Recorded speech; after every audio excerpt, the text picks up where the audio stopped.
Doctor Ahmad ریاض کے رہنے والے مشہور آرتھوپیڈک سرجن گزرے ہیں. ان کی ابہا میں ایک میڈیکل کانفرنس تھی.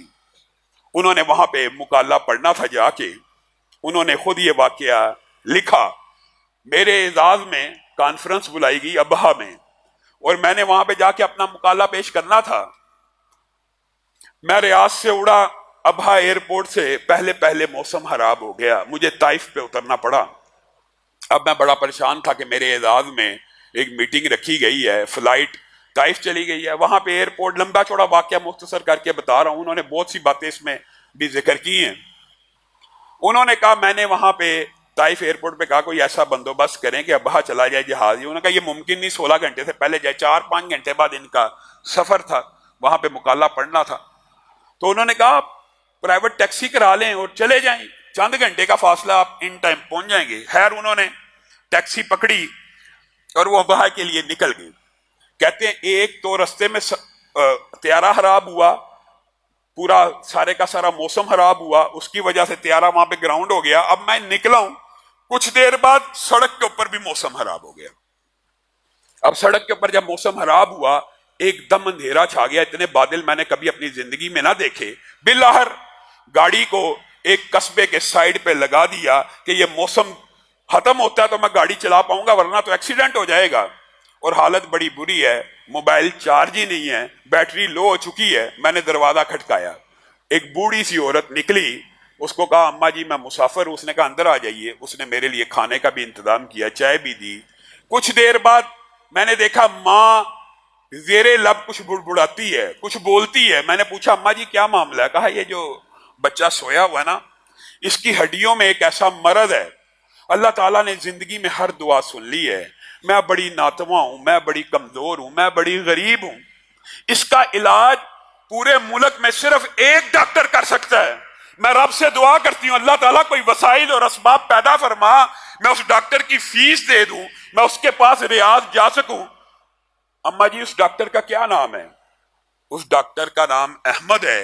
مجھے سارے علاقے کے ڈاکٹروں نے کہا اس بچے کا آپریشن صرف وہی کر سکتا ہے, اور اسی کے آپریشن سے اس کو شفا ملنے کا امکان ہے. ڈاکٹر احمد کہتے ہیں میں زاروں کے تار رونا شروع ہو گیا. میں نے اپنے سفر کے اوپر غور کیا, میرا جہاز کیوں کر وہاں پہ کھڑا ہوا. میں نے اپنے سفر کے اوپر غور کیا, میری گاڑی کیوں اس ماں کے دروازے کے سامنے رکی. تو میرے دل سے یہ خیال آئی, یہ میرے دل سے یہ آواز آئی کہ اس ماں کی دعا کو رب نے ایسا سنا کہ ڈاکٹر احمد کو کان سے پکڑ کر اس ماں کے دروازے پہ کھڑا کر دی ہے. اور ڈاکٹر احمد کہتے ہیں میں نے اس کو کہا میں ہی ڈاکٹر احمد ہوں. تو وہ عورت خوشی سے اللہ کے روبرو سجدے میں گر گئی اور کہنے لگی, اور یہ الفاظ تو انبیاء کے ہیں, وَلَمْ أَكُمْ بِدُعَائِكَ رَبِّي شَقِيًّا, اے اللہ کبھی ہم آپ سے دعا کرنے کے بعد, آپ سے مانگنے کے بعد محروم نہ رہے. کہتی اماں جی نے وہی الفاظ کہے, اللہ پوری زندگی جو بھی دعا کی آپ نے قبول کر لیا, آج ڈاکٹر کو بھی پکڑ کے میرے گھر پہ لے آئے. پھر ڈاکٹر نے اس بچے کا آپریشن کیا, اللہ تعالیٰ نے اس کو شفا دی.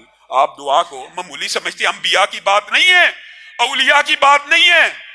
اور دعا تو اللہ تعالیٰ کئی مرتبہ گناہ گاروں کے حق میں ایسی پوری کرتا ہے, آپ حیران رہ جائیں گے. میں امتیوں کی واقعات اس لیے سنا رہا ہوں کہ آپ نے انبیاء کے, اولیاء اور صلحاء کے واقعات تو سنے ہوئے ہیں, اور لیکن یہ باتیں لوگوں سے محو ہو جاتی ہیں.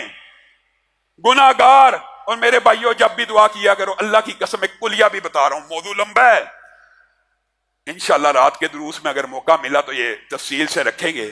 اگر تم چاہتے ہو تمہاری دعائیں قبول ہونا, تم اپنے بھائیوں کے لیے دعا کیا کرو, تم اپنے رشتہ داروں کے لیے دعا کیا کرو, اپنا دل بڑا کرو. اپنا دل ہی بڑا کرنے کی بات ہے. اللہ میرے فلاں بھائی کا مسئلہ حل کر دے, اللہ میرے فلاں دوست کا مسئلہ حل کر دے, اللہ میرے فلاں رشتہ دار کا مسئلہ حل کر دے. یہ دل بڑا کرو گے, آسمان سے ایک فرشتہ نازل ہوگا, وَاللَّهُ کا بِمِثْلِ ذَلِكَ, تیرے لیے بھی ایسے ہی ہے. جو دعا کرتے رہو گے آپ کے حق میں قبول ہوتی رہے گی, اور دعا گناہ گار کے حق میں بھی قبول ہوتی ہے اور گناہ گاروں کی بھی قبول ہوتی ہے. یہ واقعہ بیان کر کے اپنی بات کو ختم کروں گا. اسی طرح سعودیہ کا ایک شہری ہے, اس نے یہ واقعہ خود لکھا بھی اور انٹرویوز بھی دیے ٹی وی پہ آ کے, کہ مجھے ایک رات خواب آئی کہ اس نمبر پہ کال کرو اور اس بندے کو عمرہ کرواؤ. صحیح واقعہ. اس نمبر پہ کال کرو اور اس بندے کو عمرہ کراؤ. کہا ایک دن ہاں بھائی میں نے اگنور کیا کہ چلتی پھرتی خواب ہے, دوسرے دن پھر خواب آئی, تیسرے دن پھر خواب آئی.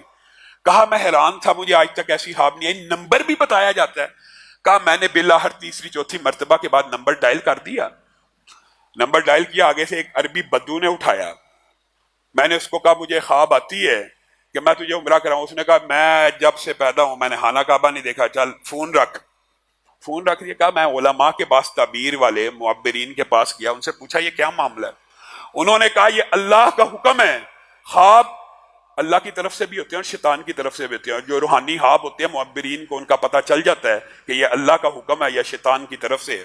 کہا یہ اللہ کا حکم ہے, اس کو عمرہ کروا. کہا پھر میں اس بندے کے پیچھے پڑ گیا. وہ بندہ کہتا میں 50-60 سال سے سعودی عرب رہتا ہوں, میں نے آج تک خانہ کعبہ نہیں دیکھا, تو مجھے کہاں پہ عمرہ کرواتا ہے, چل بند کر. کہا باللہ ہر ایک دن مجھے کہنے لگا, میں بار بار اس کو کالیں کرتا رہا, اگر تو مجھے 5 سٹار پیکیج لے کے دے گا, وہاں پہ 5 سٹار ہوٹل ہوتے ہیں, یہ ہے میں نے سنا ہوا ایسے ایسے, یہ ساری فیسیلیٹیز دیتا ہے, مجھے یہاں سے گاڑی پک کرنے آئے گی میرے گھر کے باہر سے, یہ جو بھی اس نے خواہشات رکھی.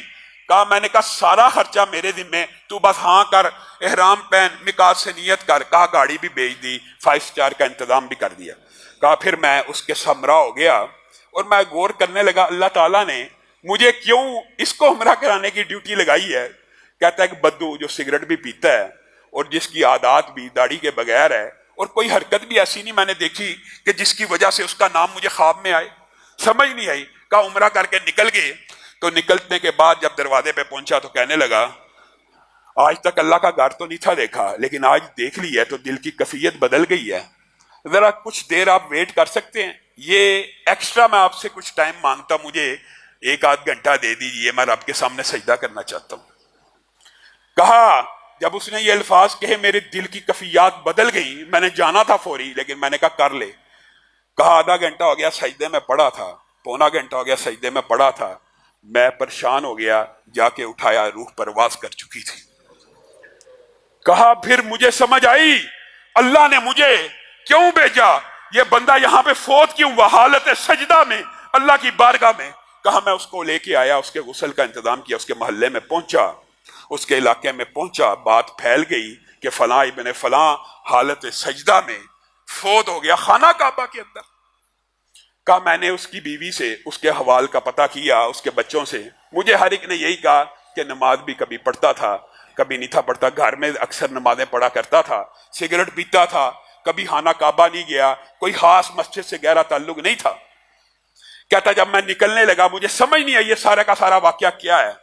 کہا ایک عورت باپرد نے مجھے اشارہ کیا, ان کے گھر کے قریب سے گزر رہا تھا, اشارہ کیا رک جاؤ, مجھے پتا لگا تم لوگوں کے بارے میں اس کی سیرت کا پوچھتے ہو, میں تمہیں ایک بات بتاتی ہوں.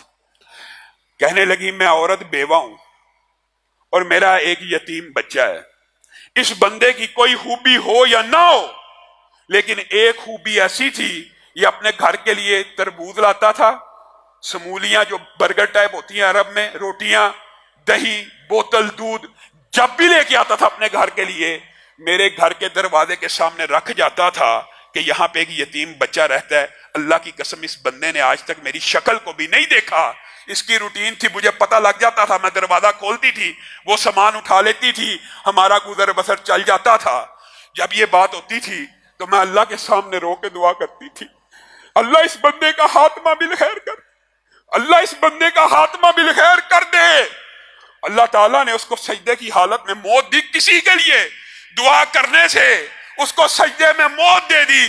تو وہ عورت جس کی دعا سے اس کو سجدے میں موت آئی ہے, اس کی اپنی دعائیں کیسی ہوں گی, اور اس کے اپنے لیے کیا کچھ اللہ نے تیار کیا ہوگا. میرے بھائیو آپ دعا کرتے ہیں, میں اپنے بھائی کو, اللہ حاجی صاحب کے اوپر کروڑوں رحمتوں کا نزول فرمائے, اور دل میں کنجوسی آ جائے, اپنے بھائی کے لیے دوست کے لیے دعا کریں, اللہ شاید اس کو دے دے گا, مجھے نہیں دے گا. یہ کنجوسی بھی ختم کیجئے, لوگوں کے لیے بھی دعا کیا کیجئے, اللہ کے سامنے اپنے ہاتھوں کو پھیلائیے, در در کی ٹھوکریں مت کھائیے.